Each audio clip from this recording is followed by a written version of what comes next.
I had a teammate years ago who said, Gina, do you keep opening new stores so that you can fix your screw ups from the last one? Which is so true. Yeah. And you don't get a do-over. When you sell your business, you've sold your business, 99.9% of the time. There are situations where people buy them back, but I don't get to do this again unless I start another business to sell. And so I do hope that I can instruct people on some of the pitfalls. And I think for us, they weren't necessarily pitfalls as just ways that maybe we could have strengthened the communication. Or the biggest pitfall really is not know, and it's not even a pitfall, it's not fair. It's not knowing what your options are. Welcome to Planning Reimagined, a podcast from the planning experts at Robin Glenn and RX Investment Partners for wealthy families and successful business owners. What does it take to walk away from a business that you've built from the ground up? Well, today we're sitting with somebody who's done just that. From taking one hardware store to a thriving chain and then leading a remarkable exit that empowered her entire team. Welcome back to another episode of Planning Reimagined, where your wealth journey meets our expert insights.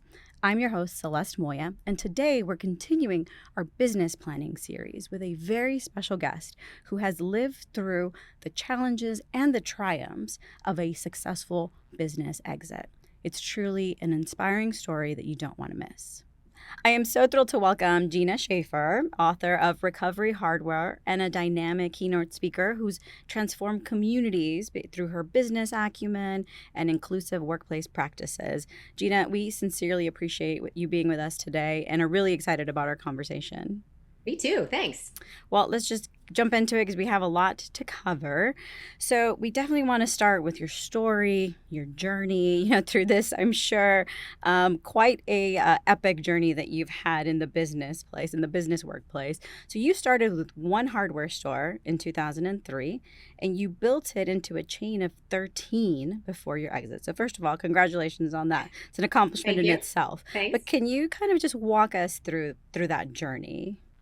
Yeah, I think it's a fun story, and it can be as short or long as you want it to be. But I was a tech reject. I got laid off for three times from tech companies in the mid 90s. And so the third time I got laid off, I happened to be living in a neighborhood called Logan Circle. And Logan Circle was a neighborhood in the middle of DC that had been destroyed by the riots when Martin Luther King was assassinated. And so that is significant because the visual for this neighborhood is bleak. 1,000 people were arrested or injured. Over 300 businesses were looted, burned, or closed. And the neighborhood really just kind of fell apart. It was super diverse. It was vibrant.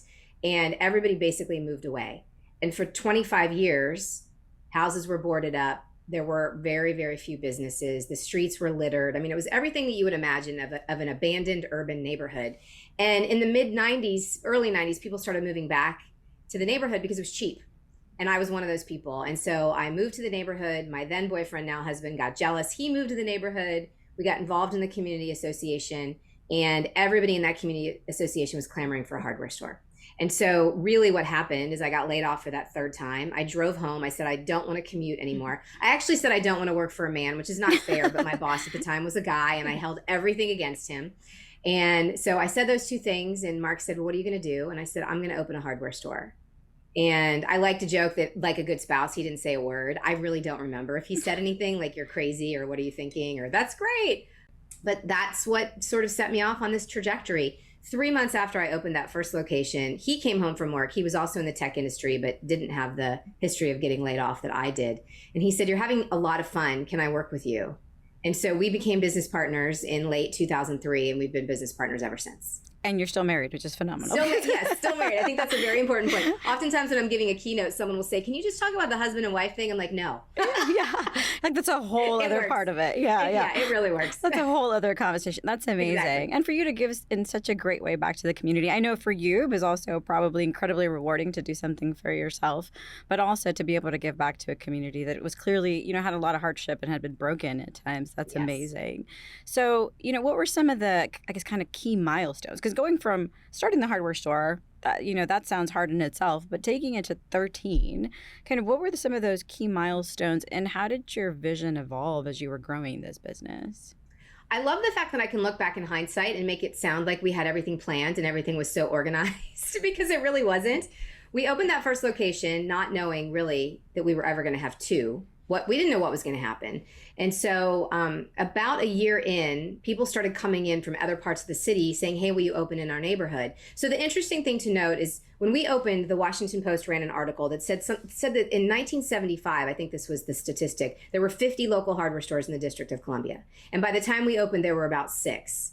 And so there were 700,000 people in DC. There were these neighborhoods that were coming back to life, and everybody needed hardware stores. And so it was a good idea at the absolute right time. Mm-hmm. And people started coming in from around the city, and letter writing campaigns, phone calls, which was overwhelming and super exciting. And so about a year in, so 2004, I was working at the cash register because we wore all the hats that we could in those days. And a gentleman came in and he said, I have a property for lease across town near Georgetown University. Would you be interested in looking at it? And we went to look at it and we signed a lease. I mean, it might have been a couple weeks later. It was very quick.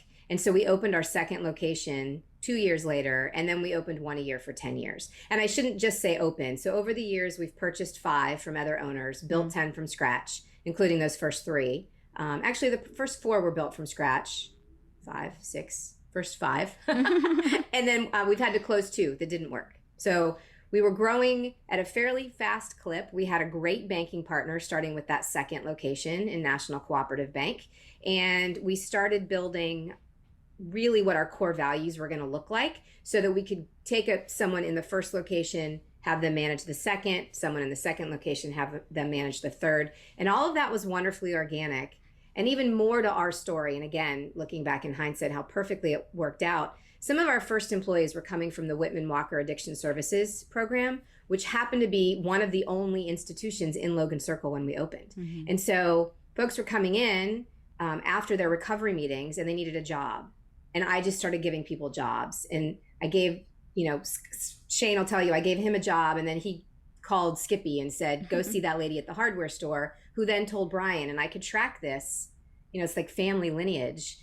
And so we created core values so that folks who didn't have hardware or retail experience, particularly those in this recovery program, could grow with our team and become managers of the future locations.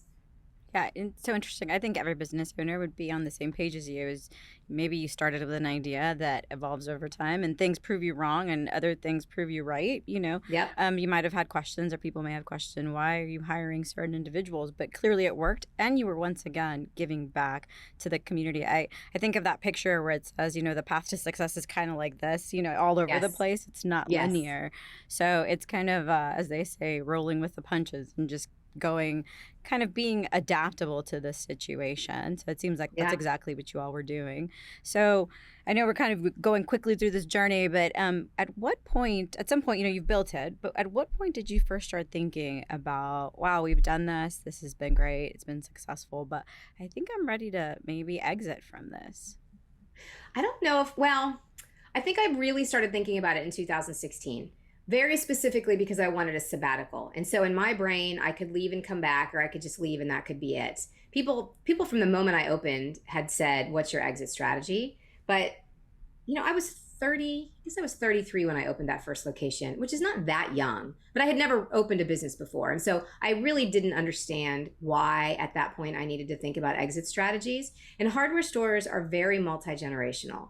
And so they're often just passed down through the generations, or they're given or sold to another family member. I don't have any children. I don't have any nieces or nephews of the age where they would be able to take over. And so I think part of why we didn't think about it is it wasn't right in front of our face. Mm-hmm. A lot of my friends who are taking over for their parents have known since they were born that if they wanted the family business, they were going to get the family business. And so that was never a topic around our dinner table. But people did say to me on a lot of occasions, what's your exit strategy? And I think from the hardware perspective, same theme, people were nervous. Well, she doesn't have any kids. What's she going to do? And around 2016, I was getting ready to roll off a 9-year tenure on the Ace Hardware Board of Directors, and I really wanted a sabbatical. And that sabbatical didn't work out, but it also just made me start thinking about, why did I want to get away? Where do I want to go? What does that mean for the long-term implications of the business? And so that planted the seed right there. That was really the genesis of it. Yeah, no, that makes sense. It's funny you talk about, the hardware stores being generational. I grew up in a tiny town in South Texas, and I remember going to our local hardware store. It's kind of where you got everything. And I Yeah. think it's still there, and it is definitely run by the same family that's had it for a long time. So it was a staple in the community. So I can see why that was the thought. And Yeah. it's also interesting that you mentioned, because I think it's really important for our audience. It's something that in this series we've mentioned over and over from the very beginning.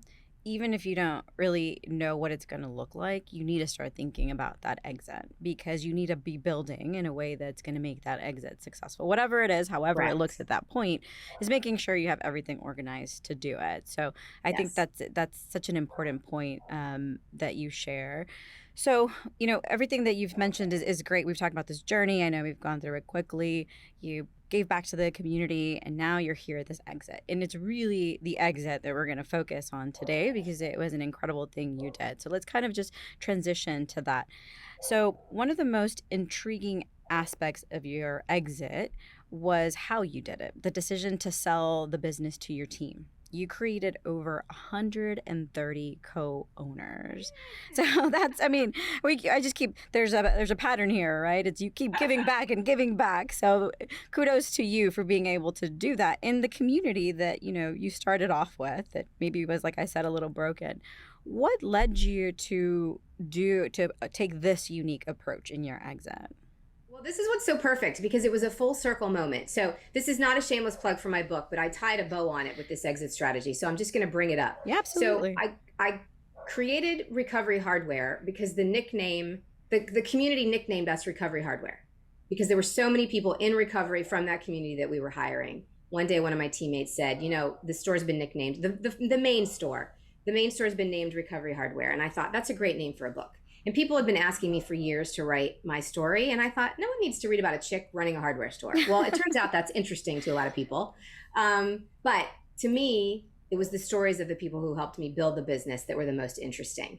So I started writing, not knowing what the exit was going to be. And it took me almost 2 years. And by the time I got to the last chapter, we had created the exit strategy. And so it was this beautiful bow on this story. And the reason that we created it, truly, remember what Logan Circle looked like when we first started the business. Mm-hmm. In 2020, the protests that were happening in the United States were starting right in front of my office, which is exactly where the riots had happened in the 60s. And the protesters were walking down 14th Street in front of our original store. And my team and I literally at one point, my assistant thought I was going to fall out the window, because we were hanging signs. And, we really just felt this solidarity with the things that the marchers wanted. They wanted generational wealth. They wanted equity building for people of color. They wanted gender equality. And here I was, the CEO of this traditionally male-dominated business. And so it really made my husband and I start thinking about what it is we could do to be part of the solution everyone was asking for. And we started doing all of our research, or we had already started at that point. Were we going to sell to private equity? Were we going to find a private buyer? A lot of hardware stores close. They don't look for anybody. They just lock the doors. We certainly didn't want that to be the case, because we feel a lot of responsibility to our neighborhoods and our team. We looked at worker-owned co-ops as an option, and then we heard about an ESOP. And the one nugget that we did not understand about an ESOP, well, the one big nugget I think for us, was that employees don't put any money in. They don't actually buy it. And so we couldn't understand how we were going to sell our business to our team and just have everyone on the team be able to afford to buy in, frankly. We really didn't know how it worked. And so we had researched all of those options. The protests started in 2020. I met someone who understands ESOPs inside and out. He's an amazing, amazing mentor. And I called him one day and I was like, you've got to help me figure this out. And by the time I got off the phone with him, we knew that was going to be what we would do. That's incredible. That was it. Yeah. Talk about a full circle moment with the Yeah, protest exactly. coming back around. That's incredible. So, you have a mentor helping you structure it, but maybe we can go in a little bit more detail. Some of our audience may not be familiar with how an ESOP works. And it's incredibly intriguing because, as you mentioned, you don't have to actually put money in as an employee, right, to be part of this model. So how did you structure this employee ownership model? And along the way, maybe what were some of the challenges that you had in implementing it? Maybe some of the things you would have done differently or could have improved upon now that, like you said, hindsight, 2020.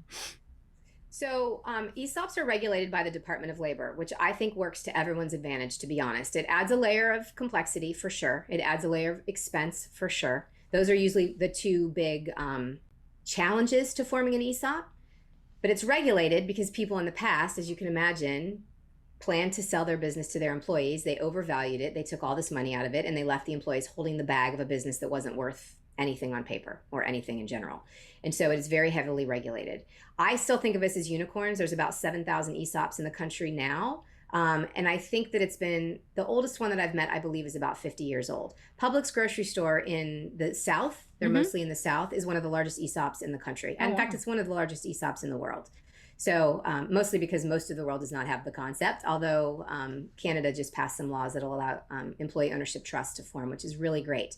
So we realized what we needed to do and how to and who we needed to hire to do it. So there are trustees that you hire, and I call them my teammates people, right? He's their person.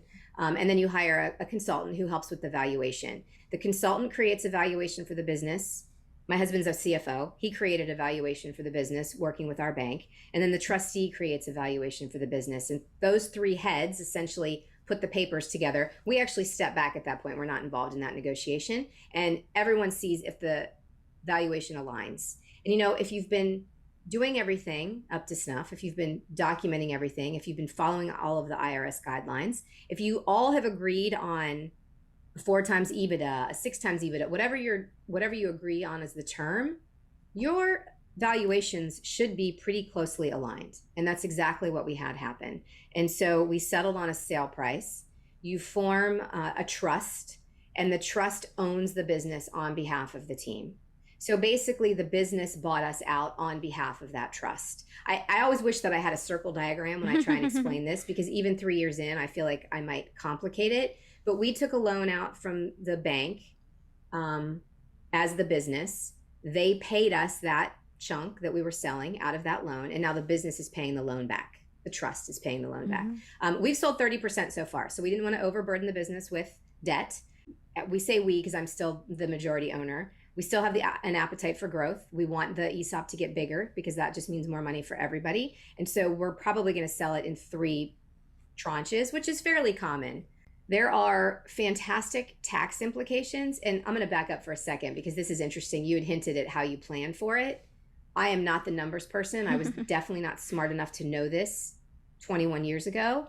But I had an older hardware retailer stop by to give me some advice. And he said, you should shut off your cash registers every night at 5 p.m. And I was like, why would I do that? And he said, so you don't pay taxes on what you sell between 5 and 7. Now, I know how ridiculous and illegal that sounds. At the time, I knew it sounded illegal, but I never thought about the future ramifications. And I did the math because I'm going to use this statistic in a keynote that I'm giving in a couple weeks. If I had listened to that man, when we did our final valuation, I would have had to have devalued my company by $73 million in revenue. Wow. Which is a lot of money. A lot of money. Yeah, absolutely. Yeah. It was the dumbest advice ever. I mean, I think because you want to have the end goal in mind, the end game. And if the end game is to sell your business for maximum value, you want to make sure you've been maximum above board in how you're valuing it. And so we got to that valuation period and we were aligned because we had done the right things for all of those years. And when we agreed on what the multiple of EBITDA should be, with some wiggle room on either side, so the trustee and the consultant could talk through that stuff, we came up with a really good valuation. Now, the benefit, one of the big benefits of an ESOP are the tax benefits. And so the way that it was explained to me is that we would have had to have sold the business, because people have said, wouldn't you have gotten more if you sold on the private market? Wouldn't you have gotten, first of all, I would have never sold it to a private equity company. I'm not embarrassed to say that. Wouldn't you have gotten more money if you sold it to a PE company? We would have had to sell it for 20% more because the tax implications for me as the seller, the employees as the new owners, and the business as the holder of this trust are enormous. So calculating those tax savings all along the route makes, for me, the wait for the whole payout worth it. Absolutely. So a Yeah. few things I took from that. One, choose your mentors wisely, right? Because Yeah, exactly. maybe he was more of an enemy. I don't know at that point, right? You're trying to derail you, but don't take all the advice. But what you said is so important on the planning, doing things right, having things organized. We had a tax person, a CPA on one of our previous episodes, and that was her key thing is just, keep things in order. It's so much easier to just kind of keep it in order, do it right, than have to go back and now you have to clean up a mess that you left Yes. behind, that trail of a mess. So you were prepared at any point in time, really, if that exit opportunity came. And you were in a position of power to make the choice of how you wanted to make your exit, right? Because you didn't have to you weren't forced to do Right. anything. So I think Yeah. that's important to take away too, is you positioned it in a way that you wanted to do it. It wasn't because you hadn't done things right and now you needed the money or there was taxes due, things like that.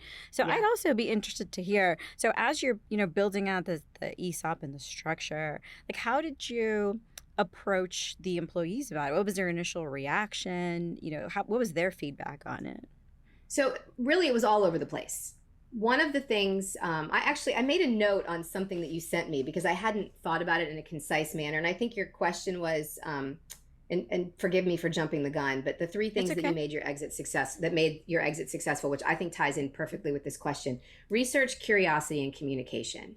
So that communication piece, when we decided we were going to exit this way, we've built a really strong corporate culture. It's a cohesive team in a lot of ways. I don't think we get it right all of the time, but if you at its roots, it's a mom and pop company, and the mom was leaving. That sounds really cheesy, but that's the best way to describe it so that people understand what I'm talking about. And if mom abandons the family, things can fall apart. And I never thought I was the end all be all, but I knew based on conversations I would have with some of my teammates that this was going to be challenging. So we hired a business coach who worked with my team and I for about 2 years on this transition. Now, I'm not saying that it lessened all of the anxiety, but it certainly teed things up for everyone to know when I was leaving. And so we announced the ESOP, and we announced it would be a 2-year step down because I never even said this, but as part of the exit strategy for the business was me leaving as CEO. Mm-hmm. And so I needed to find a replacement for myself.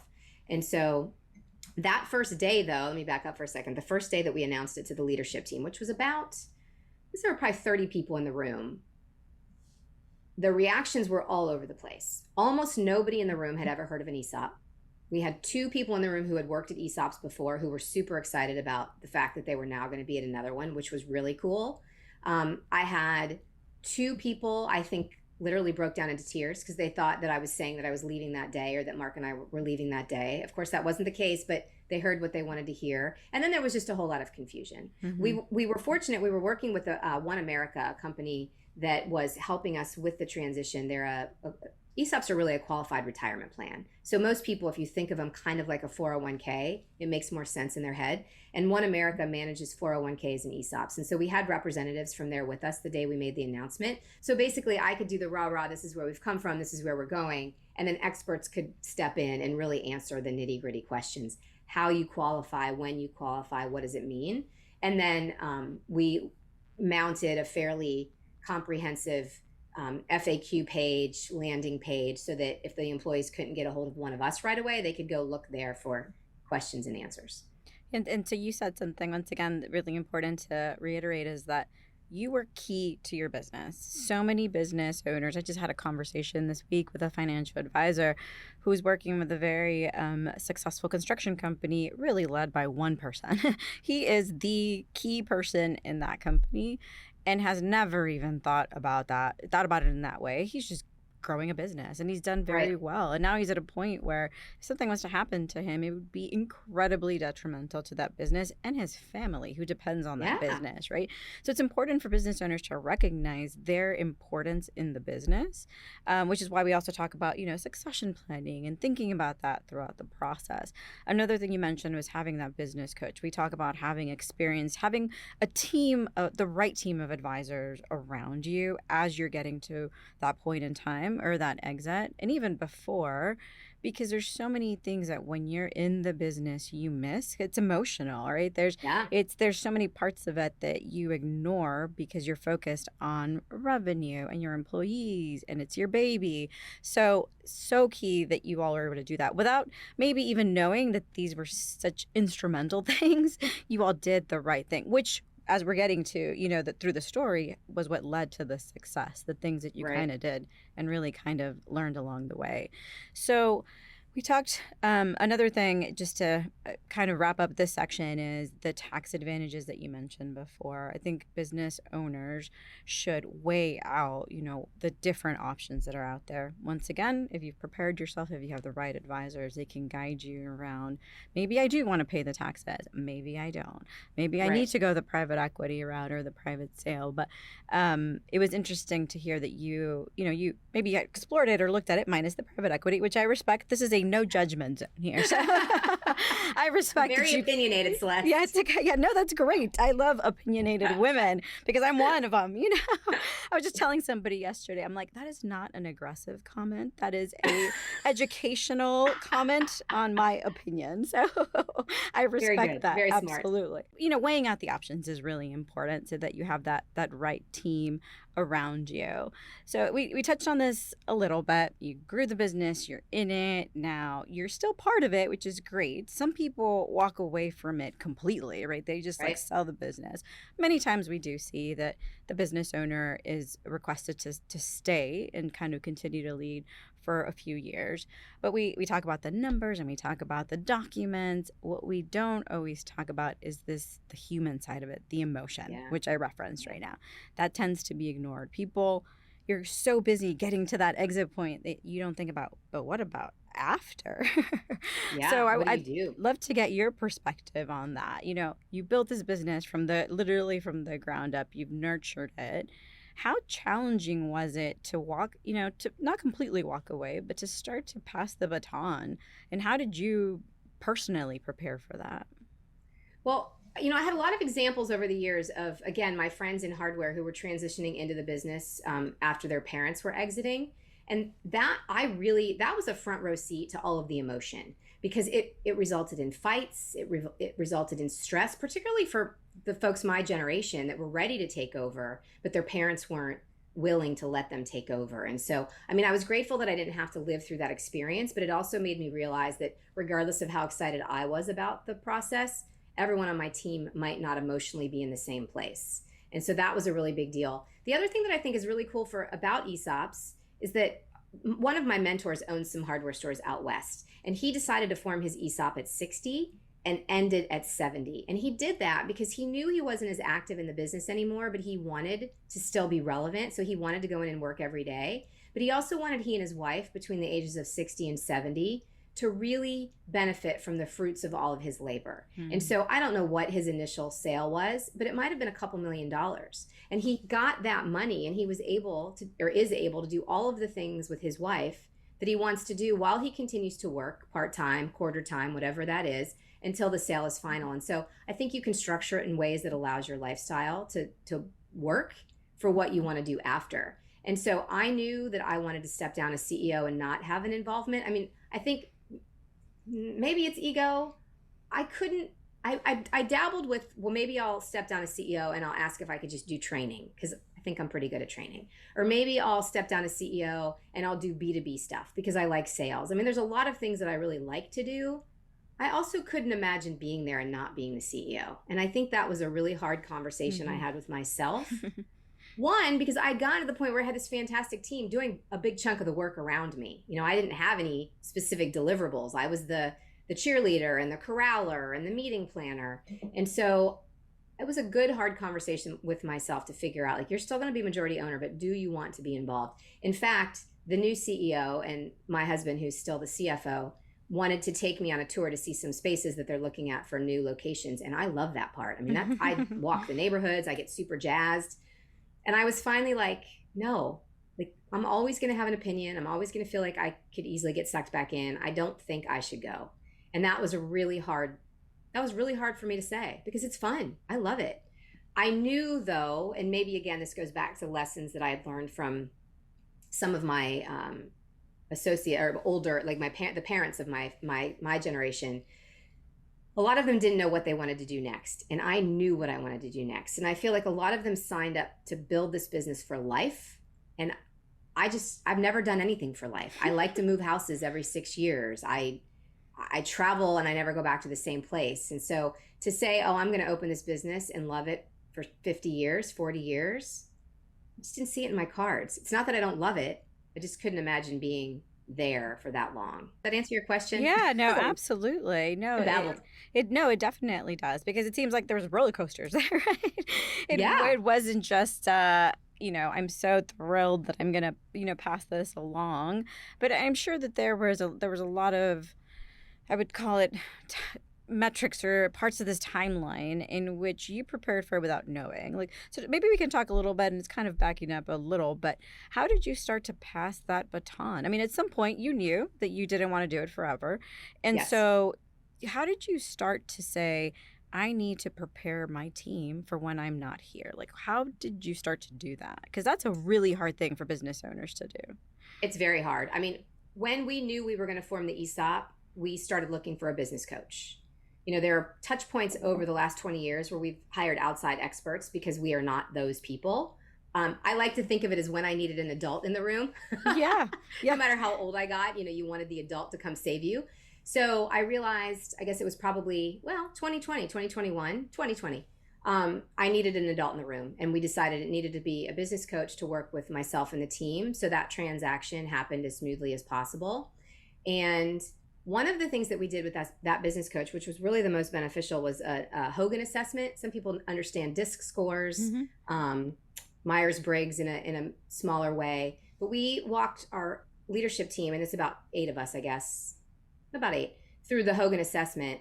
And then we broke it down by the skill sets that we were lacking or would lack if I left. And I really didn't think we would be lacking. There was a visionary component that many CEOs have that I knew we would lose. But I have the ability to roll with change, unlike anybody else on the team. And we didn't know that. I certainly didn't know that. And I remember Josh, the business coach, lining us up in this conference room. And he would say, in this metric, Gina's a 3 and Mark's a 4 and Will is a 5. And we would be lined up, in a fairly cohesive pattern down the conference room. Well, we got to the metric of change. And I'm not lying, at one end of the conference room. And the next closest person to me was 3/4 of the way down. And he looked at this line and he goes, you can't leave. Like, you have to have someone on your team who can drive change, emotionally handle change. And I was like, no, Yeah. what are we going to do? But it was a huge eye opener for us. So that meant that we had to find a CEO to replace me who could really handle change. And I would say the most fortuitous thing was already right in front of us. Unfortunately, we put 2 and 2 together, but we ultimately ended up buying a store in Fairfax, Virginia that was owned by our friend Craig Smith, who had owned that store for, I think, about 10 years. He grew up in the hardware business with his family, but he owned this one by himself for several years. And we took him to lunch. Mark and I took him to lunch, and I said, we're selling the business to the team. We think he would be a really great replacement for me. We'd like to talk about that more. Are you interested? And I'm not even sure if we got out of lunch before he said, I'm absolutely interested, which was fantastic. He had already worked with our leadership team in a variety of ways. So they already knew him. So they weren't going to be scared of this, new person. He knew them too. So he wasn't going to be scared of walking into a brand new team that might, distrust him or whatever. And then we had him take the Hogan assessment too. And he had to pass that change piece. Otherwise, I don't know what we would have done. And really, he was the perfect candidate. And so took about a year to make that transition happen. But his store came on board as part of our ESOP because we had already formed it at that point. He came on as CEO. And then really, to get to the heart of your answer, we spent he wanted me to stay for a year, and I committed to 6 months. And so I stayed for 6 months in an overlap situation.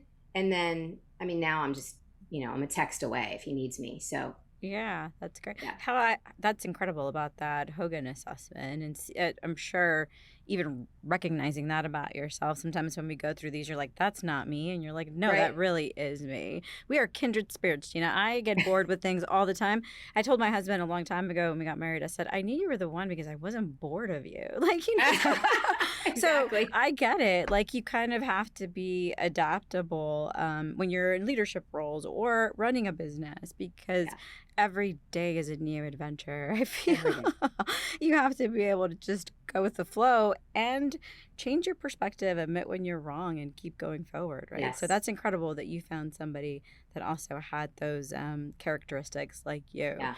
So we've talked about the journey, the exit, the why, how you did it. So you've learned a lot through this process. And clearly I you have. shared this back with business owners and other people through your books and the speaking that you do. So it's incredible that you can still do that you can take what you've learned. And another thing I've noticed in everything you've said is that you learned. Like you heard somebody say this and you're like, that's a good idea. You saw somebody else do this wrong. I'm not going to do it that way. No, I don't want to Yeah. break the law, maybe. And so it's I think that's important in itself, but we work with a lot of business owners that I absolutely love. So all my clients, you're great. However, many of them are incredibly stubborn. Yeah. they're immortal, first of all. We're, in the insurance space as well. And so they're never going to die. They're right. It's their business. It has to be done their way. And Yeah. once again, my dad's a business owner. I've been, an entrepreneur, and I understand where they're coming from. But what have you seen business owners, like what are some of the mistakes you've seen them make in these exits? Maybe in part because of some of that stubbornness that comes with being a business owner. I love this question. I had a teammate years ago who said, Gina, do you keep opening new stores so that you can fix your screw ups from the last one? Which is so true. Yeah. And you don't get a do-over. When you sell your business, you've sold your business, 99.9% of the time. There are situations where people buy them back, but I don't get to do this again unless I start another business to sell. And so I do hope that I can instruct people on some of the pitfalls. And I think for us, they weren't necessarily pitfalls as just ways that maybe we could have strengthened the communication. Or the biggest pitfall really is not know, and it's not even a pitfall, it's not fair, it's not knowing what your options are. When you throw in employee worker-owned co-ops and ESOPs, most people have never heard of those two things, so they can't even evaluate them as options for their sale. And so that's not really a pitfall, that's just an unfortunate reality. And so part of what I hope to be able to do with all of these amazing folks at ESOPs that I've now met is talk about it more. This, the timing is ripe. Everyone's talking about the silver tsunami, and the baby boomers are retiring in waves. Private equity is gobbling up. The veterinary clinic has gone or rolled up. The like all of the spas have rolled up. Like this is the time for this kind of stuff to happen. And so I think the pitfall really is doing it too fast, not including your team, and not knowing what all of the options are. Yeah, great point. Once again, going back to being informed, having the right advisors for yourself. Yes. So, $1 million question here. If you were going to go back to the very beginning of your journey, what advice would you give yourself today? This is my least favorite question. I'm not going to lie to you. I'm sure it's hard. Yeah. Because my advice might be to do everything the same. And that sounds super cocky, but this is why I mean this. I was so dumb, Celeste, and I shouldn't use dumb. I should use naive or inexperienced, that I didn't know what I didn't know. I didn't know what to do next. I didn't know what was coming around the corner, which was kind of great because I didn't foresee the challenges that we were going to have and stress about them before I had that challenge. And so honestly, my advice to everybody is don't stress about how you would have done it differently. Learn from it. Keep going. I mean, I did have the benefit of opening multiple brick and mortar locations. So if I did something that didn't work when I opened one, I could change it. But you better believe that even though I changed that one thing, I still made 5 more mistakes. Absolutely. They were never, Yeah. I mean, I hear myself answering this question and I feel like I sound super conceited. No, not at all. I think that being naive in the beginning really got us to where we got to. But see, you learned from your mistakes, right? It's the whole being adaptable. It doesn't have to be the same way just because it's always been that way. So Correct. I was filling out this interview questions yesterday, and one of the questions was what are some of the best lessons that you've gotten in life? And one of the things my dad would always tell me is, I'm okay if you fail. I'm just not okay if you fail and you don't learn from it. So Yes. as long as you learn from it, it's going to be fine. And so, Yes. I mean, that's something I've always thought of, because inevitably every day, you know, you don't know what's going to happen. But if you're learning from it, then you're growing and you can continue to do it better. So I don't think your answer is cocky at all, because you really don't know what tomorrow's going to bring, and you just have to be adaptable and keep moving forward. Now, Yes. after your exit, you've done some incredible, amazing things, and I absolutely want for our audience to hear about that. So tell them more about, you know, what are you doing now? What are some of these amazing opportunities that have come after your exit and because of all the experience you gained? I've always been very curious, which is one of the, I mean, maybe that could have been an answer to your question, is like just even be more curious. And so over the years, I realized that I was hiring what I called non-traditional teachers, people who had been homeless. One of my favorite long-term teammates had been a drug dealer, people who were in some sort of recovery, which all of that led to writing the book. And then I realized that what I really wanted to do, with their permission, was tell those stories, because I wanted to hopefully inspire other business owners to really think outside of the box in hiring, which was interesting for me because I think retailers or business owners get stuck in the box that is our four walls. If you're not just an e-commerce business, I literally walked into four walls every day, and I could have been stuck there. And so I signed up to take a 6-month public speaking course with a company called Heroic Public Speaking in Lambertville, New Jersey, world-class organization. I would say that experience probably changed my life and gave me my first formal speaking practice since high school. And knew that once I stepped down as CEO, I wanted to do that in a much bigger way, because I want to inspire other business owners. I get asked a lot to speak to groups of women who are in non-traditional fields. One of my favorite events 2 years ago was speaking to a group of female auto mechanics. I mean, you just don't walk into a room like that every day. The next one was a group of women who were engineers. So I'm just hoping that I can build that speaking career, telling the stories of this amazing team of non-traditional teachers that we worked with over the years, many of whom are still owners now, or who retired as owners, which is really cool. And then hopefully inspire some audiences to do some different things. That's incredible. And you wouldn't have had those opportunities if you didn't have all those lessons learned through being Correct. a business owner. Right. So once again, you're taking what you've learned and using it to continue doing the things that you enjoy. But Gina, this has been, it's really, you know, we talk a lot in this podcast about just general business planning and all the technical aspects of it, but hearing it from you, who's lived it, who I'm sure there were ups, downs, roller coasters, there's the challenges, the triumphs, but seeing how you went through the journey, how you made your decision, you know, how the exit was for you, and kind of what you're doing after now as well. It's all really great for others to learn from your experience and see that there is, you know, that rainbow on the other side. You can let go. It's going to be okay. Because it's tough. I promise. Yeah. As long as you use, you know, what you've learned wisely as well. So you can always use it. And I think also a lot of what you've done is I know it's a business, but it's also selfless in the sense of who you hired. And now you're giving back to a community that really needs that information. We started this podcast because there was so much misinformation on what we do. And I'm sure a lot of those women, like the auto mechanics, the engineers, they're just possibly don't have access or don't know who to go to for that information. So having somebody like you, a mentor in itself, somebody that they can look and say, well, I look like that person. That's so helpful for them to have that. So thank you so much. We really appreciate you being on today, sharing your story.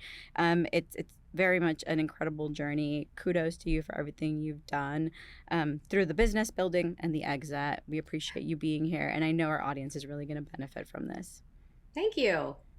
For our audience, if you'd like to connect with Gina, we're going to include her contact information in our show notes, along with some other helpful links and resources.